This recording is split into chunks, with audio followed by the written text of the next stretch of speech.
An impromptu first episode because I'm turning 23 tomorrow. The Untitled Project Podcast. Episode 1. The Different Eras of Us.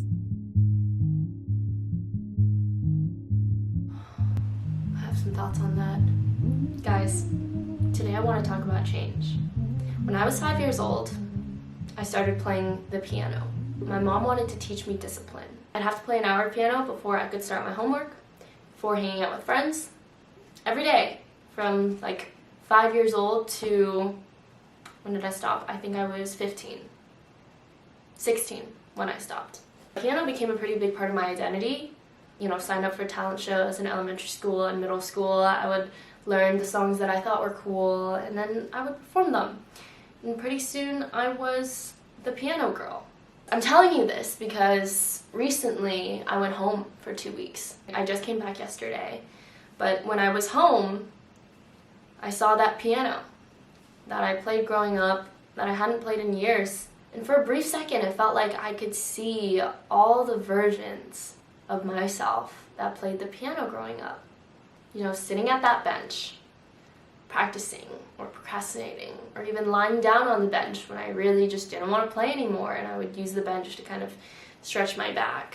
How interesting that I used to be that girl, that being good at piano had been a part of my identity growing up. And now I walk past that piano and really all that connects us is the memories. When I was in 6th grade, I joined choir, and I started in band because I thought as a middle schooler, band is cool and choir is lame. And my mom was like, Bridgette, you need to join choir. That was one of the best decisions that I could have made as a 6th grader, because choir was some of the best memories that I had in middle school. I started to love singing. And to be honest, when I was a kid, growing up watching Glee, I did pretend I was performing in Glee competitions, and I would sing at the top of my lungs, and I loved it. Singing was so fun, and it felt so great. And then I eventually stopped playing piano because things got really busy in high school, and my interest in piano kind of evolved to singing. Early on in high school, I had this dream. I wanted a house in a forest or by a sea.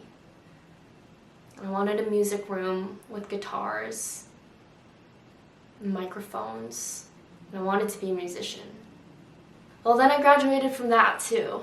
When I was a junior in high school, I attended a summer program in Boston at a college called Babson, like an entrepreneurship program, and I became really passionate about business. I loved being in a very professional environment. I loved learning about entrepreneurship. It made me feel so poised and mature and smart. It really gave me my first glimpse into the future, I guess, future versions of myself. Before that summer, the East Coast was not really on my radar. It was kind of an idea in the back of my head. That summer in Boston changed everything for me. I fell in love with the East Coast. For most of my life, I didn't like cities. I would go to San Francisco, which was the nearest city to me at the time, and I would come back and just feel so gross. And like I wanted to just be, take a shower and just be back in the suburbs again. For most of high school, I really wanted to stay in California. I just had this ultimate dream of going to UCLA and following in my sister's footsteps. But then, after that summer in Boston, I started to realize that college could maybe be a chance for me to start over and create a brand new life for myself, one that I had never known before. I had heard some people talk about NYU, and one day I saw a few pictures on my phone, and it wasn't the New York that I knew. In fact, I looked at these pictures and I thought, okay, this must be some beautiful place in Europe. Then I found out there are pictures of New York City. I saw those pictures, and those pictures just gave me a glimpse into the fact that I could start a new life somewhere else. So I finished that program in Boston, and I came back to the start of my last year of high school, laser focused on getting into NYU. The more that I researched and found out about the school, the more that I wanted to go there. It was a stressful time because I would look at my college list and it would be number 1, NYU, and nothing else on my list appealed to me. It was a scary place to be. The day that I got in, I remember every detail of it. I was panicking, sprinted up to my room, sat in my bed, opened the email, and I started crying when I got in. I had a pretty tough time in high school. Like, there was a lot of good memories and a lot of really bad memories. So that was something that I really, really wanted, the opportunity to really start over. And I knew right then and there that that moment was going to be the start of the rest of my life. And it's funny because when I first went to NYU, I had this plan. I was going to major in economics, and as soon as I could, I was going to transfer into Stern, because back then in my head, Stern was always the goal. NYU Stern had this great reputation, and it was a business school. So I had my sights set on there. That was my plan going in. So then come fall, I started, and I was an econ student, and I thought, okay, I'm an econ student. Let's see what other people are, like what fields other econ students are going into. Like, I want to see what my options are. I asked around a lot of people, and I settled on, okay, in 4 years' time, I'm going to graduate with an econ degree, and I'm going to become a consultant. Consultants make good money. Consultants work at good companies. Econ, consulting, try to transfer to Stern. Well, as I was doing that, around the time I started nearing the end of my first semester, there was some part of me, like deep down, that had this very strong conviction that was not the reason why I came to NYU. That was not the reason why I packed up my bags and came all the way across the country. It was not to study econ and become a consultant. Like, there was some very steady voice in my head that told me, this is not what you came here for. There was that creative spark in me that needed to be fulfilled. And as successful as the people that graduated from Stern was, I started to try to not get too swayed by trying to become successful in other people's eyes, which was a very new thing to me, because in high school, that was everything. Like, for so long, I denied my personality, my interests, my skills, because I was in this pressure cooker environment where everybody just wanted to be perceived as smart. Because if you weren't smart, then people would just write you off like you were nothing, and nobody wants to feel like that. No, but I came here, I was like, come on, Bridgette, you left your home in the Bay Area, you left, okay, you came here to be someone that you actually want to be. My creative side has always been a huge part of me. When I was in high school, I was in my journalism organization at school for 4 years. And when I was on campus, I would always pass by this one, what was it? It was the building of a big news organization. It wasn't the New York Times, but it was something along those lines. And I thought, okay, journalism. Maybe my new beginning is journalism. I'd always been interested in writing, humanities. I was always interested in multimedia. So I thought, okay, maybe me and my sister, we also had this phrase. We had this phrase that we would bounce back and forth with each other. It was young journalism energy. Because me and my sister are very dreamy people, and when, we both wanted to exhibit that young journalism energy, because that was what we came to New York for, was to be the young journalism, the young energetic journalist version of ourselves. But I was still young, I was still a freshman. I looked at a couple journalism clubs, but I didn't really do too much to see that through. But what I did do was I started really looking at media. And at this point, I had a couple friends that were talking about this program at NYU called MCC, Media Culture Communication.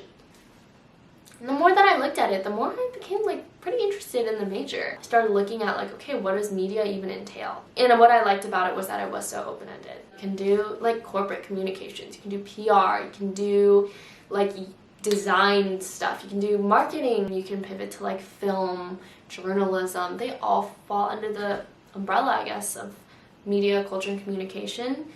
So I decided, I'm pretty interested in this major. Let's make the switch. So by the time I was a sophomore, I started applying to transfer into that major. And by the start of junior year, had officially transferred. And when I was a freshman, I mean, beyond just my major and my career, I was figuring out a lot of things too. There was an ongoing media endeavor, let's call it, that I was dabbling in, and that was this YouTube channel. Funny story, the first video I'd ever posted on this YouTube channel was a piano video. Because growing up, and so many times I was like, I want to make a piano channel where I post like piano covers. And then senior year when I got into college, I was like, so much of the stress was lifted off my shoulders. Then I felt free to really do things that I had always wanted to do. So I made my first singing video and I posted it to YouTube. I bought a microphone, I started recording a bunch of covers, most of which I was like way too embarrassed to post. But eventually, finally, one of them made it onto my channel. And as a senior in high school, I would post a bunch of different singing covers. And I wanted to grow as like a cover channel. Eventually though, I started to post a couple videos here and there. I posted like fashion videos. I posted vlogs, like really crappy vlogs from back in the day. Not because I thought they would go anywhere.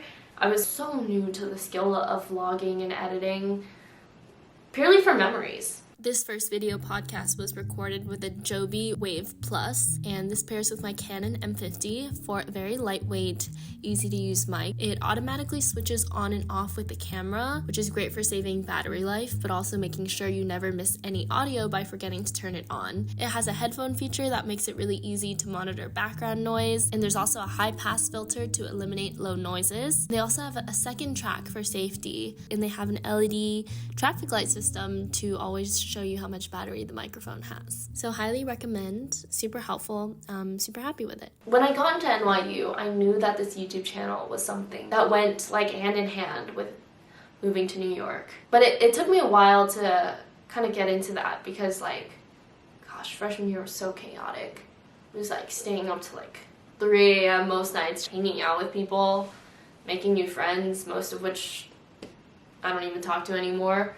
A full semester had passed, and then at that point COVID hit, and we all got sent home. And that's when I had a couple vlogs in the works from that semester, but that's when I started to make informational videos about NYU. Because when I was applying to college, I felt like I couldn't find that much information on student life at NYU at that time. And so I decided to talk about what I knew. So I talked about NYU, and the whole time as I was waiting for COVID to end, I became so excited at the idea of continuing to make vlogs, better vlogs, once I could go back to New York. Well, eventually, that is what happened. And as that momentum grew, I had a conviction towards YouTube that I had never had towards anything before.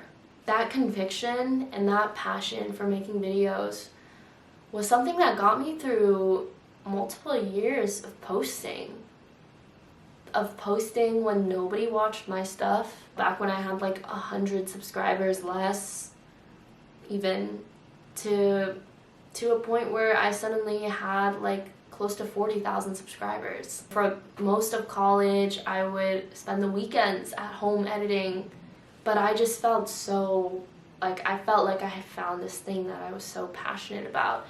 And I just thought I loved it so much that it was going to be my future and that nobody could ever take this away from me, especially myself.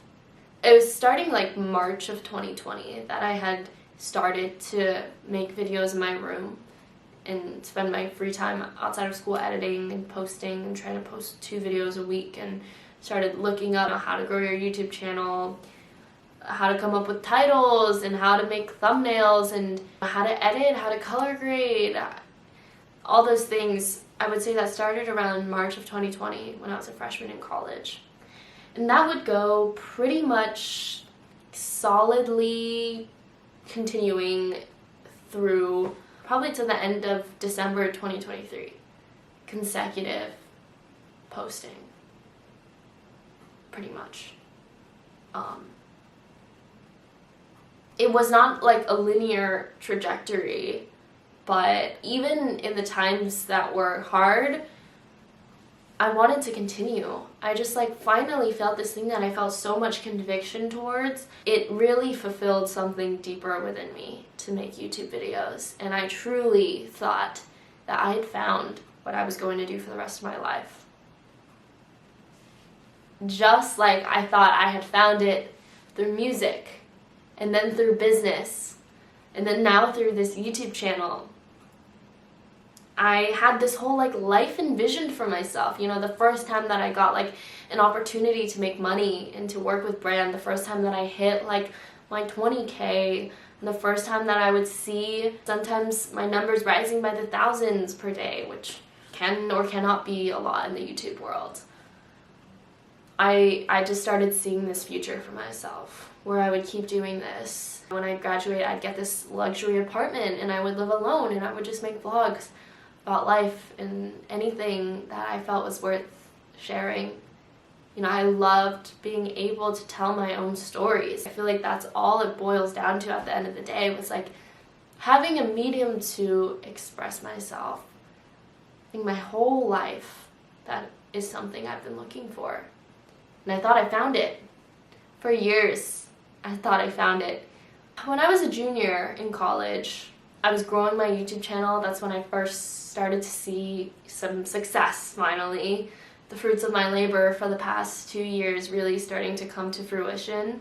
I was finally growing a little community, and I loved my community. And at the same time, as a junior, I think I was 20 years old, I decided to full send it and go into my first acting class. It's kind of hard to recall exactly how and when my interest in acting first arrived. There are a couple things that I remember. One, when I was 15, I decided to myself that I wanted to be an actor. And this was because I had watched this TV show that I just completely lost myself in.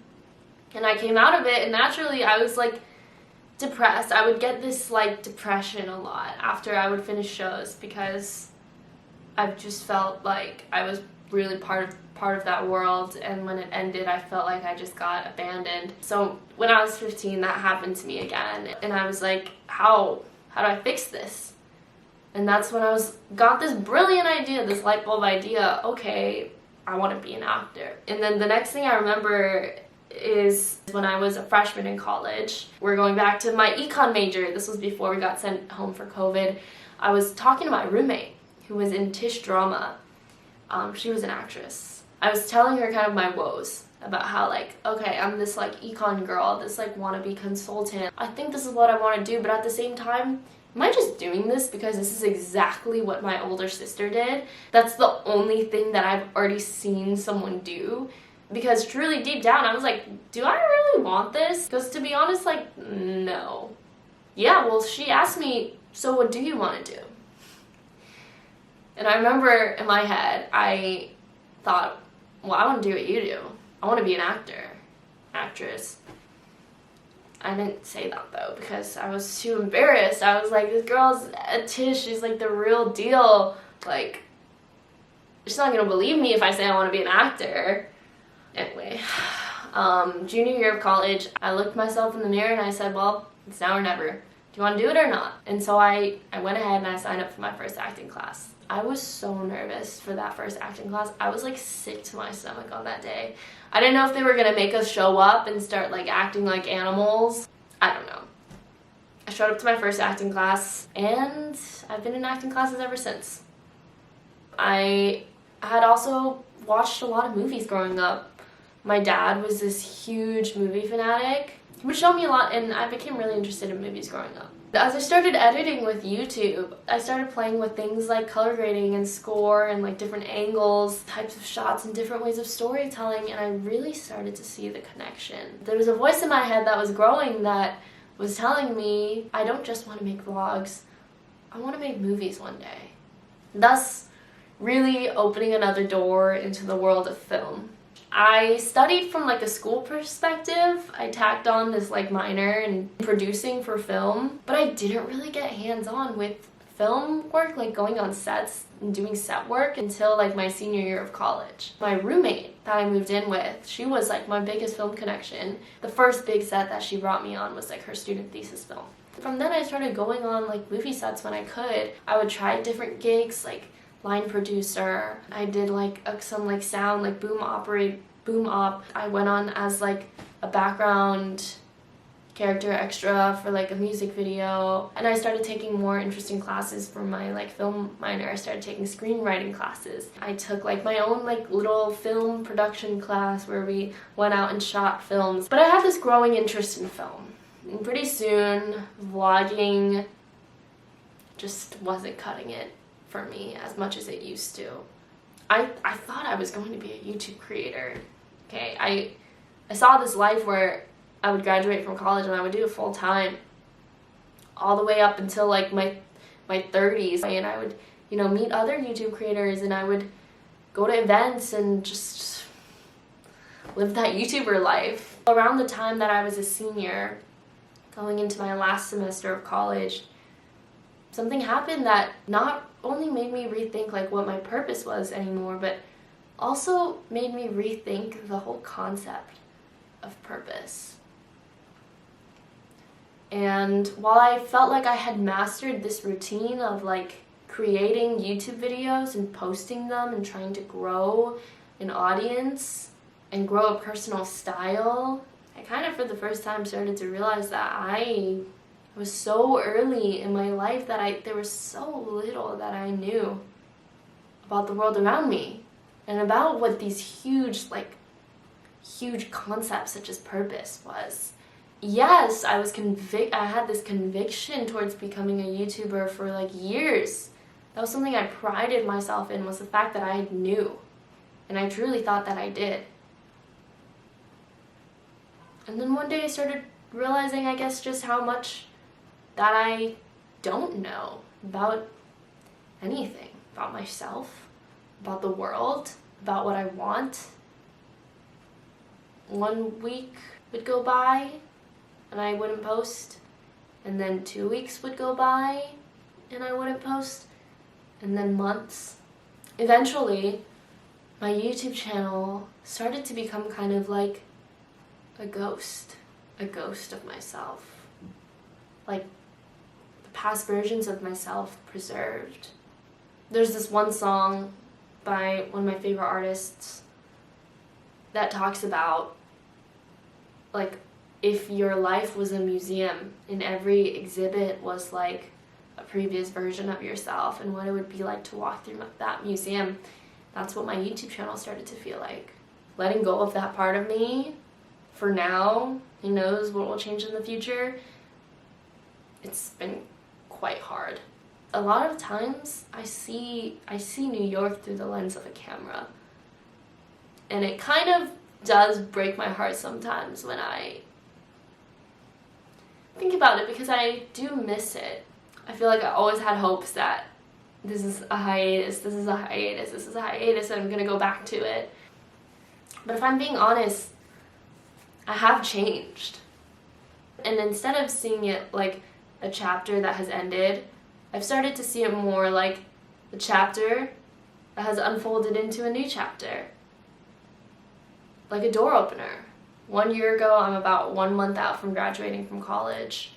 I pretty much stopped posting YouTube videos in an effort to be in the moment and enjoy my last month in college. I was still going on film sets, acting in like some student sets. I was also looking for jobs to make sure I could stay in the city. 1 year ago today, I was filming like my first film that I had like brought in actors from my acting class. I walked home alone that day with like a huge camera bag. It was close to midnight that I came home, like right as I was about to turn 22. And I thought that couldn't have been a better way for me to kick off the last day of being 21 and entering 22. Because I felt like a director that day. And that was the future that I wanted for myself. Well, then I graduated. And life took another huge turn. Everyone says that like your post-grad era in your 20s is such, you know, there's so much confusion. Everybody's lost. Nobody knows what they're doing. I spent most of being 22, wishing that I could just hibernate and fall asleep and wake up sometime when I'm 30 and I'm happy with my life and I'm satisfied with the life choices that I made, because sometimes the pressure of feeling lost and not knowing what I was doing was just too much. I could not take the mediocrity. I had stopped posting on YouTube. What was I known for? It was the same mediocrity that I struggled with once I stopped playing piano. I didn't have that thing anymore. I felt that again when I had graduated. For so many years of college, I literally thought I'd graduate and become a full-time YouTuber. Well, no, I went to the bottom of a corporate ladder, essentially. And that became my day-to-day. Literally, I went into this extreme mode of trying to run away from that feeling, so I tried everything. I was so desperate for most of my post-grad experience to immediately change things. I wanted to see immediate change. Starting my job was that was the one thing that I just knew. I'm so sorry for saying this, but I knew that in my heart, if I was following my heart, that I did not want to do that. I was in it for the security. That's what I was in it for, but the satisfaction in my heart, it never changed. I tried everything. I was desperate to initiate some immediate change into my life. I tried intermittent fasting. I got really into that. I fasted for 3 days once to give my body a whole reset, and I would be listening to Huberman Lab podcasts all day at the office. Thought maybe I could become a yoga girly and fitness class girly. That lasted about a month. I got back into acting classes. I started evening classes at Stella Adler, and that really helped me get through the day-to-day. But it did not help with the larger what the hell am I doing feeling. Then I started to think, okay, well maybe I can enjoy this corporate thing.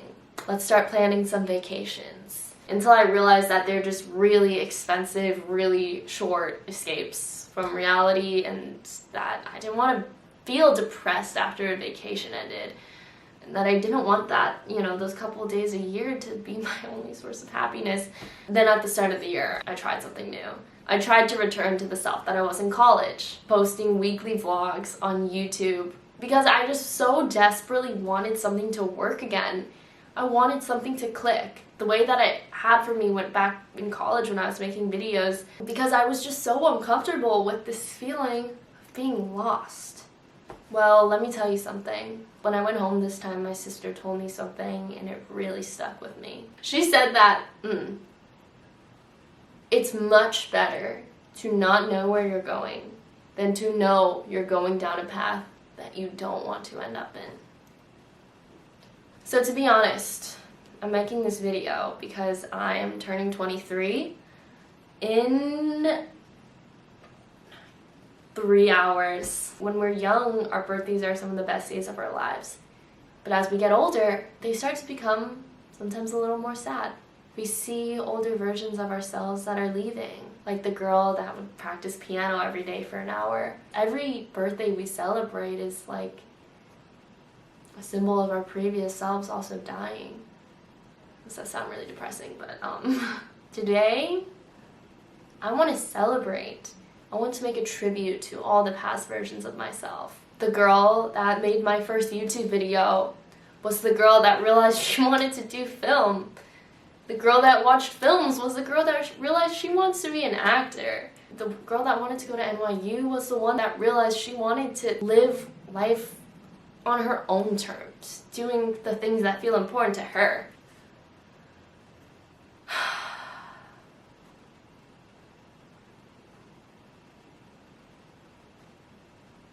I just want to